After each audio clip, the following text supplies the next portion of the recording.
and welcome to South Asia Chat, a podcast brought to you by the Institute of South Asian Studies at the National University of Singapore. I'm your host, Mriganika Singh Tamar, a research analyst at the Institute. The month of April started with a fresh wave of tariffs as President Donald Trump took the stage on 2nd April 2025, referring to his historic move as a declaration of economic independence and Liberation Day for US trade. The geoeconomic tensions of this move were felt across allies and adversaries of the US alike. Despite of Prime Minister Modi's recent visit to Washington, India was unable to dodge bullet on tariffs. President Trump declared a 26% discounted reciprocal tariff on India, a response to India's trade surplus with the US, which has nearly doubled since President Trump's first term and is projected to widen further, given India's strong manufacturing and services sector. This announcement comes at an important juncture, as both leaders in February agreed to work on the first phase of a bilateral trade deal in the second half of 2025.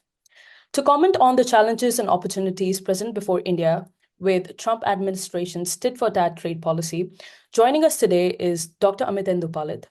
Dr. Palit is Senior Research Fellow and Research Lead of Trade and Economics Cluster at the Institute of South Asian Studies.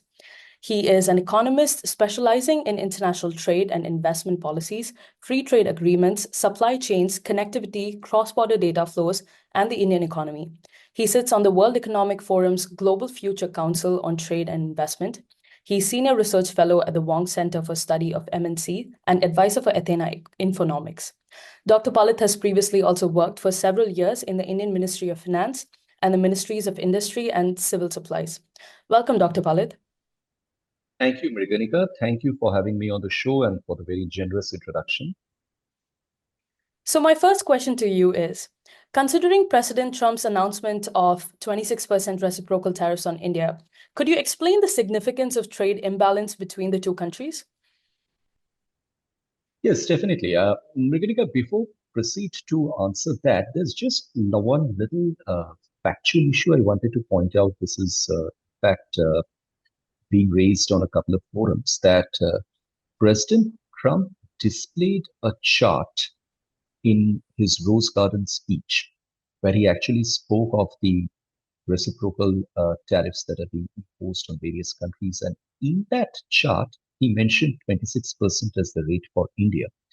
However, the executive order mentioning the tariffs and the annexure that mentions the tariffs on various countries mentions India's tariffs as 27%. Not that it makes a big difference, but I just thought I would share this with you. In terms of the implications that these tariffs have, I think there are a variety of implications, but we will probably start this conversation by looking at the first round of short-term implications. The short-term implications are basically coming down to in what position a country like India is after its exports to the United States will encounter a 26% tariff. Now, there is also not total clarity on the fact that whether this 26% effective rate of tariff will be over and above a standard 10% rate of tariff that is going to kick in from tomorrow for all countries, or whether the 26% tariff will subsume this 10% rate. I am assuming that whichever way it goes, it's not going to make a significant difference in relative terms. So if we proceed on that assumption, I think the first issue that India and many other countries are trying to sort out is where do they stand now in relation to each other's comparative advantages as far as exporting to the United States are concerned. And the very simple way to judge that is that tariffs have come on all countries. So let's say, for example, if there are garment exports, if there are machinery exports, if there are apple exports, cherry exports, and whatever, all exporters are now going to face tariffs. The variation will be with respect to the country from which they're exporting to the United States. So, for example, apparel exporters from Vietnam to the United States will attract a tariff of 46%. Similarly, such exporters from Philippines are going to be imposed a tariff of 17%. When it comes to Turkey, it's going to be 10%. But when it comes to Bangladesh, it's going to be 37%. Now, India is kind of in the middle of this landscape. It is not in those group of countries for which the tariffs are typically the highest. And when I say highest, I would sort of go out and call them 30% plus. But it is also not in the lowest category. It's somewhere in the middle. So India and Malaysia, to that respect, I would say are roughly similar in terms of the tariffs that they've got, along with Korea and Japan.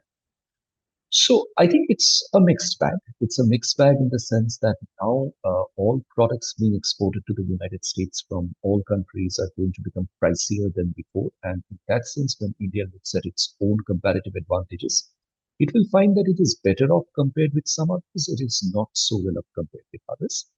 So that is the first issue that I think we need to sort of take note of. And the second issue with which a lot of countries are beginning to grapple right now is that how should they respond to this tariffs? Should there be a retaliation? Should there be, bilateral negotiations? Should there be some other options for handling these tariffs, like taking these to the WTO? But then the experience of the first round of Trump tariffs in 2018 has shown that the WTO is probably not the most effective forum in handling this because the dispute resolution mechanism of the WTO itself is now practically ineffective.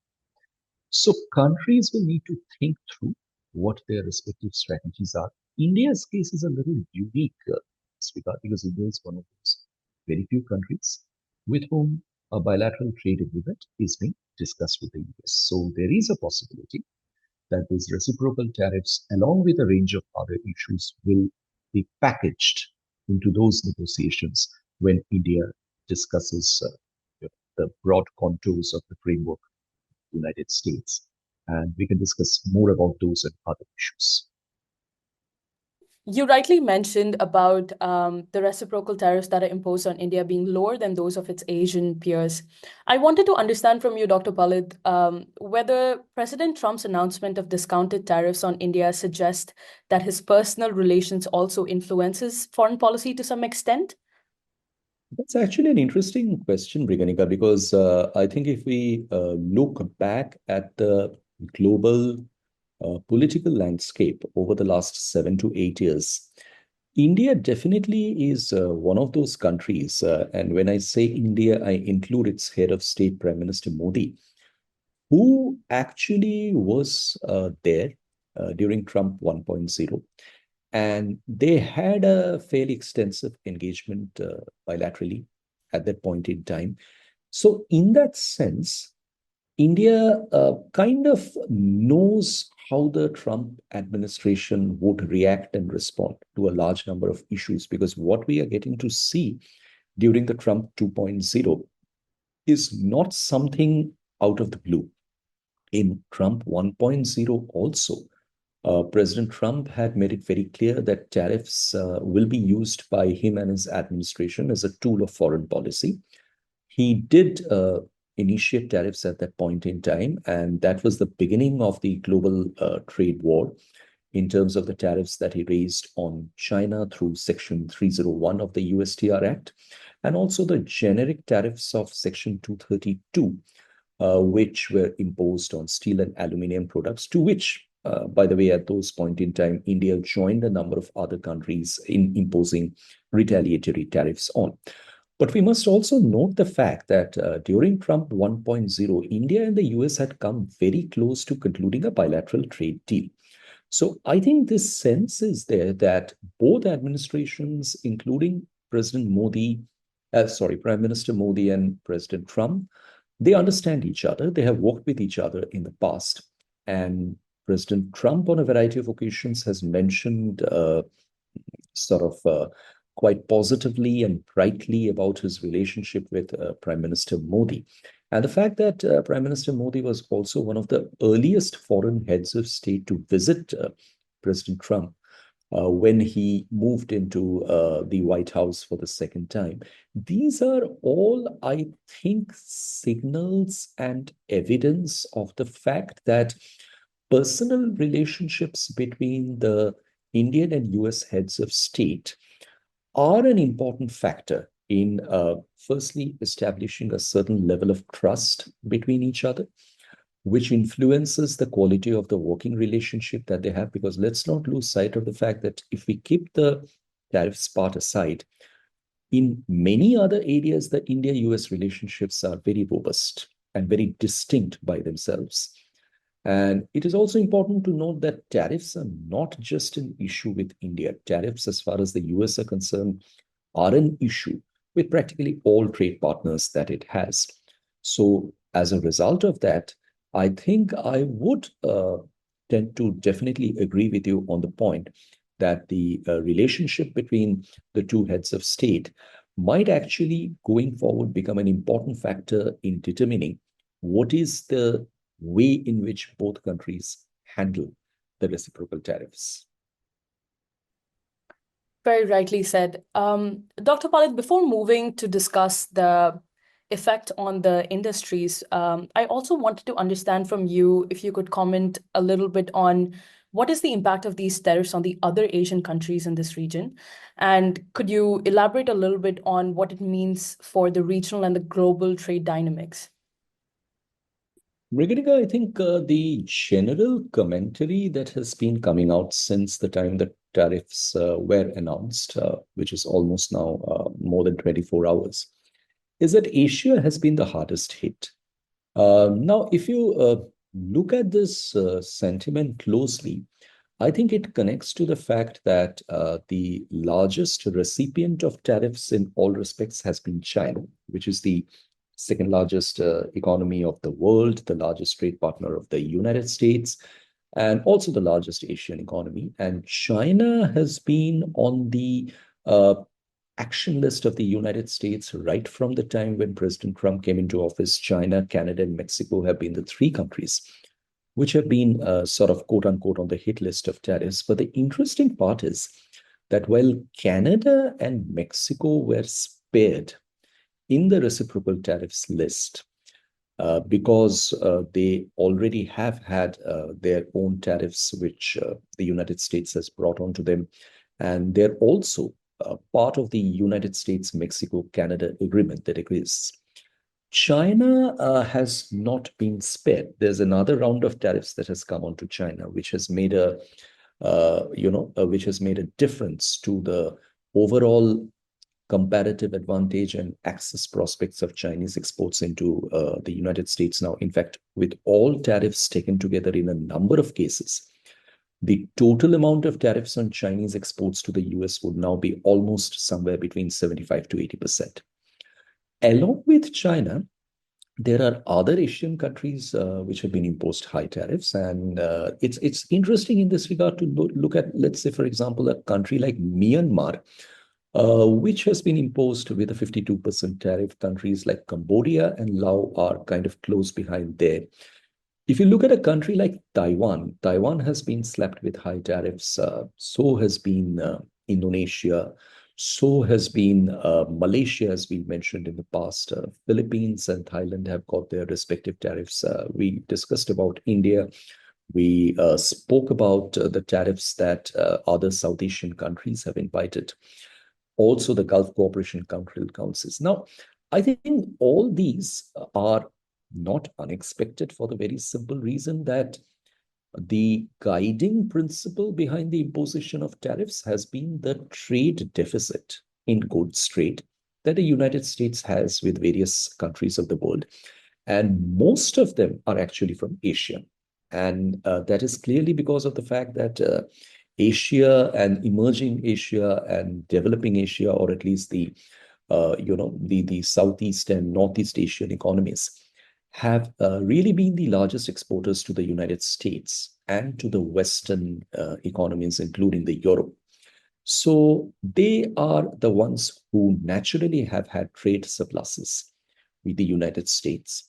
And that has been the bottom line on the basis of which market access barriers have been brought in and the reciprocal tariffs have been worked out.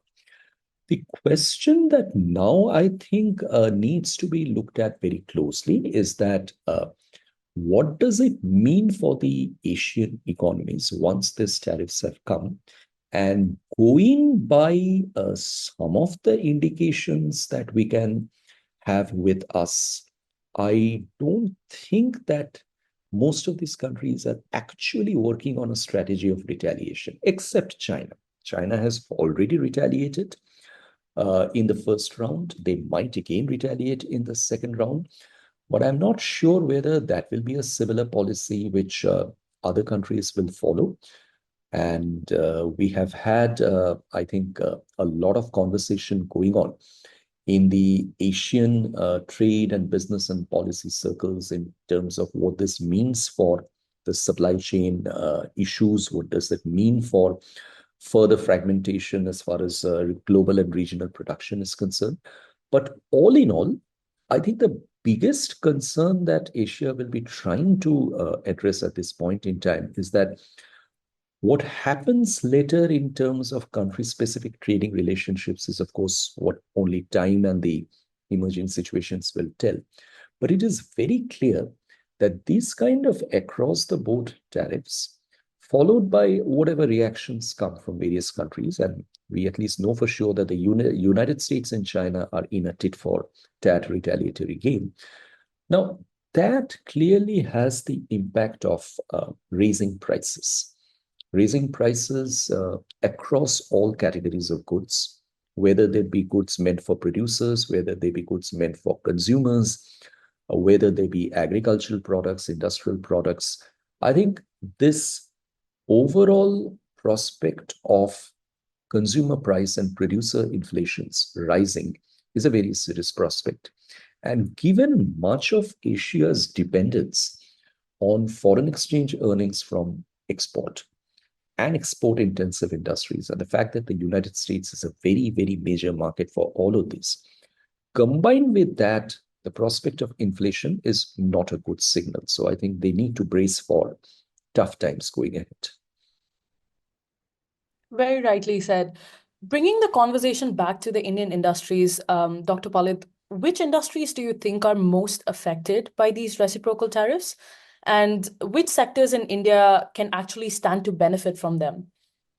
That is actually an interesting question, Mriganika, because, as we mentioned right at the beginning of our conversation, the entire question of which industries are more affected and less affected is now a relative question because, like all other countries, Indian exporters of a particular product are going to look at their prospects in the United States market vis-a-vis the tariffs that exporters of a similar product from another country will invite.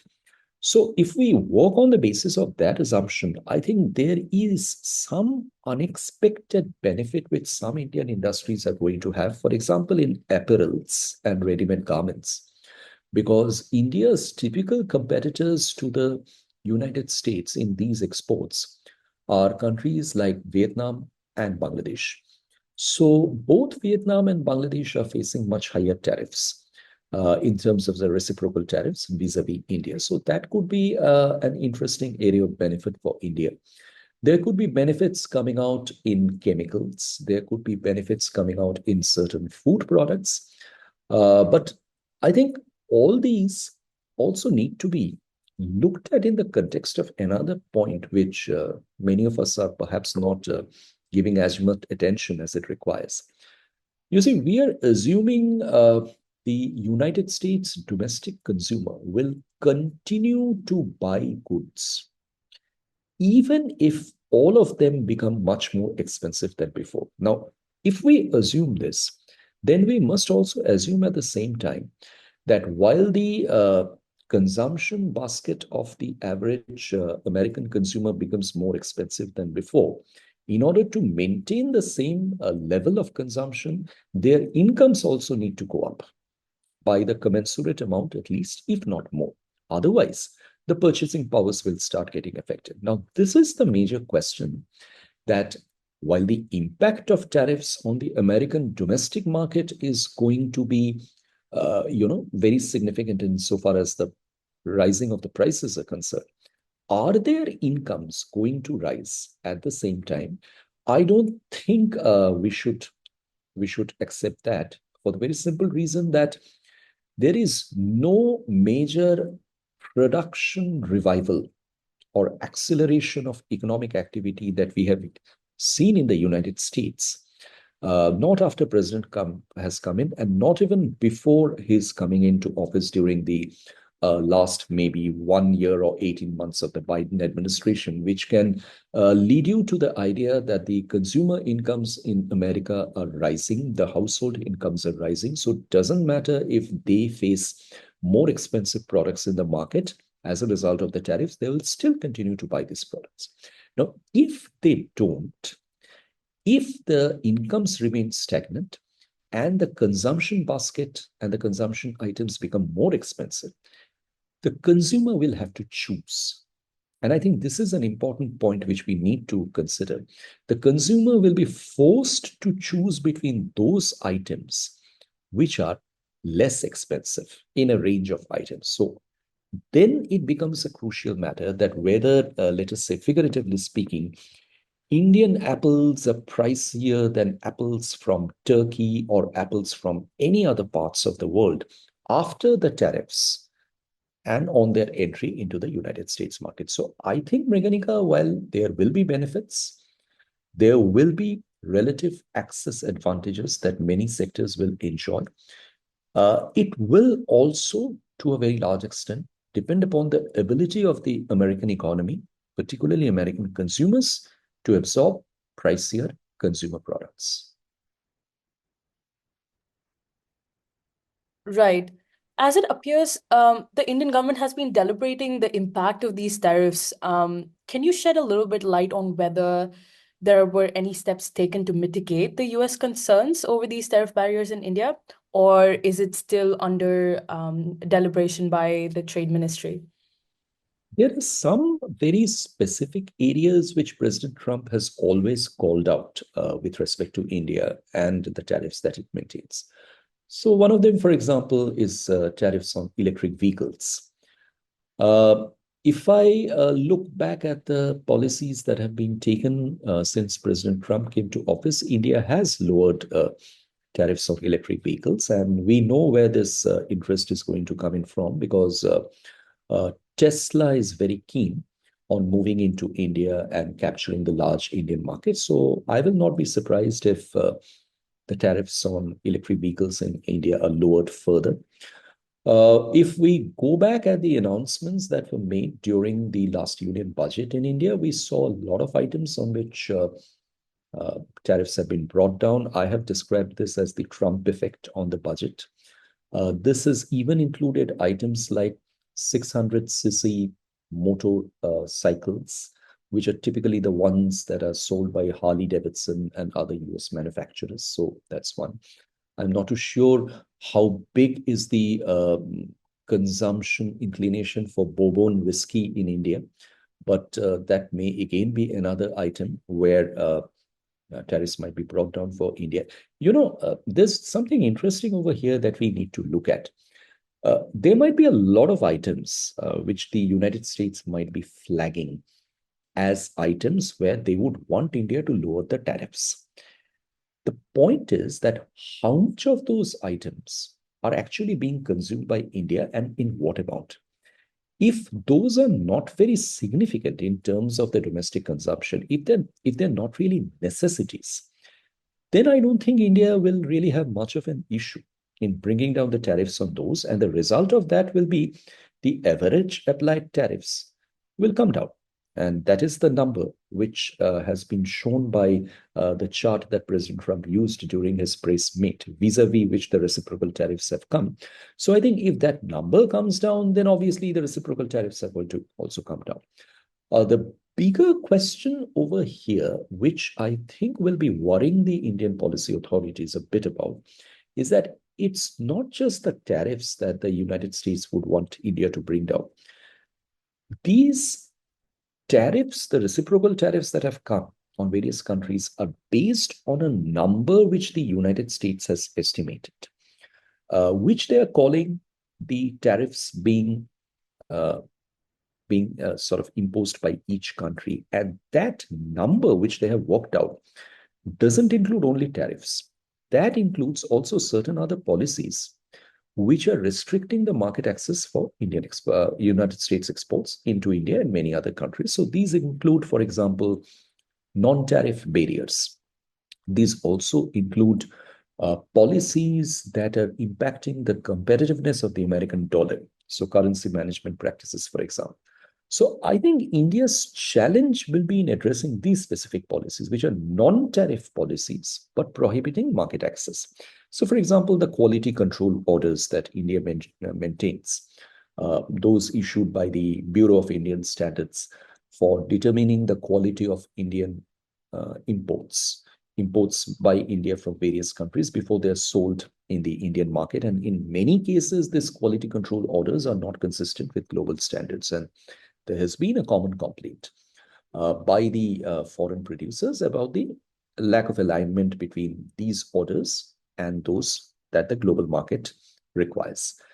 There are other difficult areas. For example, India's government procurement market, where a clear preference is given to local small enterprises in pricing. There is also preference given to those enterprises who commit to sourcing more from within the country itself. And finally, when one looks at the kind of restrictions that still continue to remain in services, like say, for example, telecommunication services, it's a good point that Starlink has agreed to come into India, and Airtel and Reliance Jio have agreed to collaborate with it. But there still might be more relaxations that those might be demanded by the United States. And finally, on currency practices, I'm not exactly sure how India will be looking forward to addressing this, because these are a totally different turf. I mean, currency management practices are with the central bank of the country. They are not part of the trade policy instruments. So this might create some further complications going ahead. The Trump effect is indeed a great expression, and I think the perfect segue to my last question. Are these reciprocal tariffs a way to increase pressure on India to speed up trade talks? This Trump effect that you spoke of, will this push India towards other trade blocs? And how do you think this will affect the future of India US trade relations? I think if we look back at the sequence of events, I think we have to accept the fact that tariffs are very, very serious business as far as President Trump and his administration is concerned. So this goes back to the first order that he had issued upon coming into office on the 20th of January, which was the Make America First trade policy order. And then subsequently, if we look at the reciprocal tariffs order, and incidentally, the intention to issue reciprocal tariffs was announced by the White House on the 13th of February, the same day during which Prime Minister Modi was actually in the United States.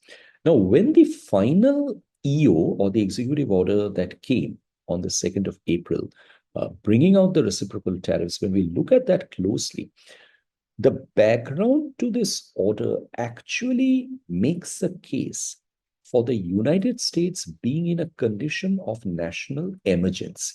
And that national emergency is connected to the very large goods trade deficits that the United States has with a large number of trade partners that it has, which is reducing the United States' ability to safeguard its national interests because of its critical dependence on imports from these various partners.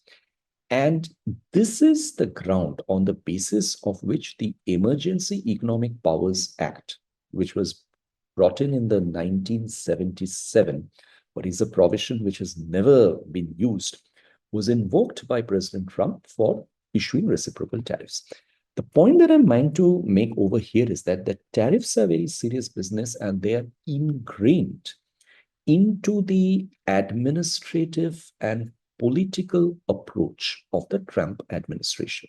Now, and they are not just about trade. It will be wrong to assume that they're just about trade. In fact, the Make America First policy makes it very clear that tariffs are actually going to be employed for obtaining foreign policy goals in the national security interest. And if national security is based on United States trade relationships, then obviously it becomes a national policy objective. And tariffs are being used for achieving those objectives. In this respect, when we look at the reciprocal tariffs, I think it makes it very clear that it is not just India, but the tariffs will be used with respect to all countries for achieving specific national objectives. For example, if you look back at the first round of tariffs that came this time when President Trump came into office, and those were imposed on Canada, Mexico, and China, those were actually imposed on national security grounds, security risks arising from free flow of fentanyl into the American market and the problems that it is creating in terms of the American population, and also because of illegal immigration. You'd recall that the first steps that included were also actions against Colombia and other countries, and there have been deportations. So I think we need to really broaden the scheme of things when we look at tariffs and not confine our understanding of their implications to just which sectors will benefit in what way. They are much bigger, wider, and will have long-term implications. Excuse me. So these implications are going to arise from the fact that there will be negotiations that the United States will be entering into various countries. They already have done some negotiations with Japan. They are negotiating with Canada and Mexico. They are negotiating with India, maybe the European Union. But at the end of the day, it all depends upon how much the negotiating countries are willing to offer to the United States for correcting, excuse me, their trade imbalances. See, the question over here is that trade imbalances have developed not by accident, but because of the fact that several countries of the world are able to produce a number of things better and cheaper than the United States. And the United States, for the last 40 odd years, has never had any issues with it because the US consumers have really, really benefited from the fact that all countries have been exporting to them, and the United States have been bringing in those things at low prices, and the consumers have benefited. For example, if you look at the US auto market, there's hardly any automobile or any car sold over there which is made by an American manufacturer. All of them are made outside the United States, most of them in Mexico. And it's a very simple principle where the United States auto manufacturers have moved to Mexico, set up facilities over there, and the cars are assembled over there by bringing in inputs from all over the world. And these Mexican assembled cars are then sold to United States because imports from Mexico can go into the United States at zero tariffs or very low tariffs under the USMCA agreement. Now, this made perfect sense, perfect economic sense for US businesses, producers, US consumers. But today, this whole dynamics is being unraveled. And President Trump's articulation of this is because this has taken away American jobs. This has completely wiped out the internal American industrial capacities and self-sufficiencies, and that has in turn created a lot of other implications with impact on national security interests. So he thinks tariffs are the best way of going forward to this. Now, this then again, in a sense, obliquely comes down to the fact that which of the countries does he think are the biggest threats to this outcome? One point that I would like to bring up here, Mriganika, is the fact that, if you look at the list of reciprocal tariffs, it is not that the American allies have really been spared the rot. A country like Taiwan, for example, has been hit hard by tariffs. On the other hand, it's very interesting that Russia is not a part of the story. No tariffs have been announced on Russia. And there are countries from Africa, Lesotho, for example, Ghana, which have really been struck with high tariffs. So there is a degree of ad hocism. It's not all arithmetic. It's not all trade. There's much more to it. There's a lot of non-trade strategic geopolitical calculations that have gone into the making of these tariffs, which brings me to the final conclusion that this is something which the Trump administration is going to employ all throughout the next 3.5 or 3.75 years that it has, if not beyond, for utilizing its foreign policy achievements and extracting as much as possible in that regard. Now, there's no question of arguing whether this is good or bad. It is one way of approaching external engagement. The question over here is that how is the rest of the world going to react? My sense is that the rest of the world is not prepared for a homogeneous reaction at this point in time. You are not going to see a ganging up of countries against the United States necessarily. I think there's going to be a period of waiting and watching. Each country will assess its own prospects in engaging with the United States, because relationships with the United States for all countries are much bigger than trade. But now trade is connected to the maintenance of those relationships. So I think it's a complicated time. It's a complicated time, all the more given the fact that the rules-based trade order is in trouble. The WTO is ineffective in dealing with what is going on. But yes, to answer your question, finally, definitely the tariffs will be used for geopolitical purposes and strategic purposes. And it is very, very important for countries to understand that when they negotiate with the United States, just a simple focus on relative values of tariffs and calculation of market access is not the end of the story. Thank you, Dr. Palith, for sharing such a holistic perspective on this topic with us. Thank you so much, Mriganika. A pleasure to speak with you. You were listening to South Asia Chat. To learn more about our work, please visit us at isasnus.edu.sg. You can also get updates through our social media. We are on Twitter, LinkedIn, Facebook, and Instagram. South Asia Chat is also on Spotify and Apple Podcasts. Thank you.